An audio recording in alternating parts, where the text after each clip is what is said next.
नमस्कार दोस्तों, स्वागत है आपका हमारे यूट्यूब चैनल पर जिसका नाम है परीक्षिता एकेडमी। और आज के हमारे इस वीडियो में हम बात करने वाले हैं पटवारी परीक्षा रिव्यू के बारे में, जो कि 10 अप्रैल 2023 सेकेंड शिफ्ट का है। इस शिफ्ट में पूछे गए जनरल अवेयरनेस, साइंस और कंप्यूटर के क्वेश्चंस की प्रमुख रूप से हम बात करने वाले हैं। सो गाइस, अगर आप भी हमारे इस चैनल पर नए हैं तो चैनल को सब्सक्राइब करें, वीडियो देखें, बताएं आपको कैसा लगा और लाइक और शेयर करें। तो चलिए हम आगे बढ़ते हैं और आज के प्रश्नों की बात करते हैं। तो आज का पहला प्रश्न मुगल साम्राज्य के अंतर्गत पूछ लिया गया है। फतेहपुर सीकरी की स्थापना किसने की थी? तो अकबर ने की थी 1571 में अपने गुजरात विजय के उपलक्ष्य में, क्योंकि इसने गुजरात की 2 बार विजय की थी। ठीक है, 1571 में और एक 1573 में। और 1573 में जो इसने गुजरात विजय की थी, अकबर की सबसे तीव्र विजय मानी जाती है। तो इसके उपलक्ष्य में इसने आगरा उत्तर प्रदेश में जो है फतेहपुर सीकरी का निर्माण करवाया था। अगला क्वेश्चन पूछा गया था कि सूर्यकांत त्रिपाठी निराला की निम्न में से कौन सी रचना नहीं है? अब निम्न में से नहीं है तो वो ऑप्शंस पे ही ये क्वेश्चन डिपेंड करेगा। तो हम यहाँ पर उनकी वो रचनाओं की बात कर लेते हैं जो है, जैसे कि परिमल। ठीक है, परिमाण नहीं है, ये परिमल है। परिमल, गीतिका, अनामिका, तुलसीदास, कुकुरमुत्ता, अणिमा, अपरा, बेला, नए पत्ते, आराधना और अर्चना इनकी प्रमुख रचनाएं हैं। महिला हॉकी विश्व कप 2014 से क्वेश्चन पूछा गया है। देख लीजिए कितना पुराना क्वेश्चन पूछा गया है, निश्चित रूप से टफ ही रहा होगा।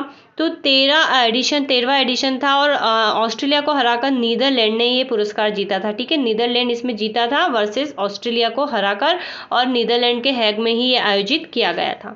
अगला क्वेश्चन है, भारतीय अंतर्राष्ट्रीय फिल्म फेस्टिवल का कौन सा संस्करण भी हुआ था? तो 53 एडिशन हुआ था। 1905 में बंगाल विभाजन के समय भारत का वाइसराय कौन था? तो लॉर्ड कर्जन जो है भारत का वाइसराय था। जनगणना 2011 से प्रश्न पूछा गया है। द्वितीय पंचवर्षीय योजना का समय क्या था? कल जो है 12वीं पंचवर्षीय योजना पूछी गई थी। आज द्वितीय पंचवर्षीय योजना का टाइम पीरियड पूछा गया है, तो 1956 से 51 तक था। हमें याद रखना चाहिए कि जो पंचवर्षीय योजना है 1951 से प्रारंभ हुई, तो 5 साल तक का इसका कार्यकाल था, इसलिए इसको पंचवर्षीय योजना कहते हैं योजना आयोग के द्वारा। तो 1951-56 में पहली पंचवर्षीय योजना थी, 56 से 61 में दूसरी थी, फिर यहाँ पर 61 से 66 में तीसरी थी, और 3 वर्ष के गैप के बाद जो चौथी बनी थी वो 69 से 74 थी। रोलिंग प्लान आया था, फिर 74 से जो है 78 तक रही थी। क्रम आप बना लीजिए कि ये 1, ये 2, ये 3, ये 4, ये 5, फिर 2 फिर से जो है अनवरत योजना लागू हुई थी। 2 साल का गैप था, तो 80 से 85 में योजना लॉन्च हुई थी, फिर 25 से 90 तक हुई थी 2 साल के गैप के बाद। 92 से फिर कंटिन्यूसली 5-5 साल के लिए जो है विभिन्न पंचवर्षीय योजनाएं लॉन्च की गई थी। सेबी में सदस्यों की कितनी संख्या है? तो सेबी से भी जो है कंटिन्यूसली क्वेश्चंस पूछे जा रहे हैं। सेबी का फुल फॉर्म होता है security exchange board of India, और इसका जो हेडक्वार्टर है मुंबई में है। ठीक है, तो इसमें जो सदस्यों की संख्या है 5 होती है। तो ये भी काफ़ी हद तक क्वेश्चन जो है क्वेश्चंस के पैटर्न पर ही निर्भर रहा होगा कि किस प्रकार से पूछा होगा, अदरवाइज 9 मेंबर की भी एक कमेटी होती है। चलिए, अब अगला क्वेश्चन मध्य प्रदेश से पूछा गया है। खजुराहो नृत्य समारोह का कौन सा एडिशन जो है लॉन्च हुआ है? तो ये 49 जो है लॉन्च हुआ है खजुराहो नृत्य समारोह का। और कहाँ पर हुआ है? तो मध्य प्रदेश के छतरपुर में, जहाँ पर खजुराहो स्थित है वहीं पर, तो छतरपुर में हुआ है। और विश्व पर्यटन स्थल खजुराहो में खजुराहो के जो सांसद तथा भाजपा के अध्यक्ष प्रदेश के विष्णुदत्त शर्मा ने 7 दिवसीय नृत्य समारोह का जो है शुभारंभ किया था। आज़ादी के अमृत महोत्सव के तहत जो ये वाला नृत्य समारोह है, पश्चिमी मंदिर समूह परिसर के अंदर चंदेलकालीन कंदरिया महादेव मंदिर तथा देवी जगदम्बा मंदिर के मध्य विशाल मुक्ताकाशी मंच पर 26 फरवरी तक चला। तो याद रखना ये 7 दिवसीय था।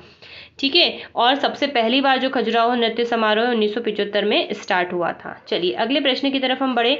तो केंद्र सरकार ने B20 इंडिया का अध्यक्ष किसे नियुक्त किया है? तो एन चंद्रशेखर, जो कि टाटा सन्स के चेयरमैन है, इनको नियुक्त किया है।